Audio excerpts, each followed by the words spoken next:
Hello, I saw your question here on 7.1 about hypothesis testing. You mentioned you read through the section and a little bit confused about, you got left and right-tailed and two-tailed.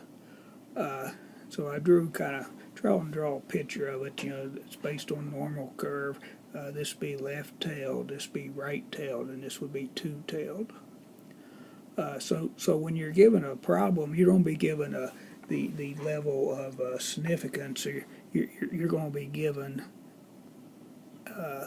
alpha.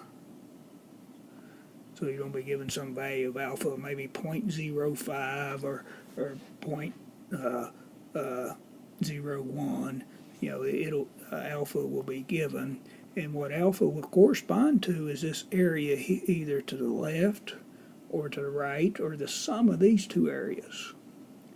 And this area I have marked here, that's actually the rejection regions.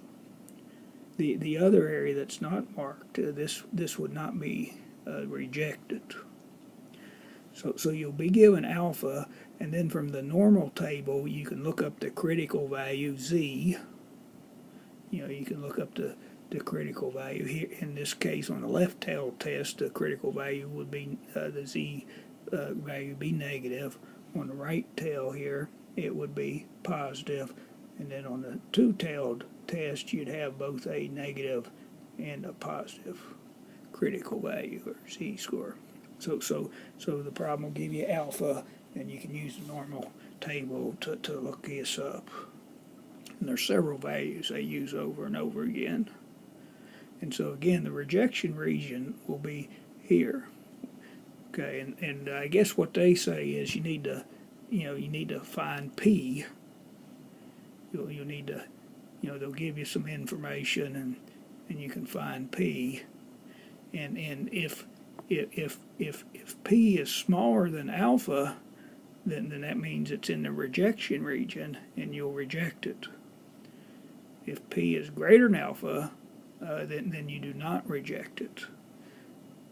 So if P is less than alpha, you want to reject. If P is greater than or equal to alpha, then you're not going to reject.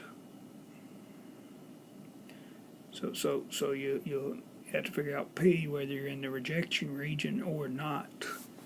Okay. And also you can calculate the z value here too, and you could compare the z values. Also, they do that some, so you can either compare P to alpha or z to the critical value for the given problem. I hope this helps.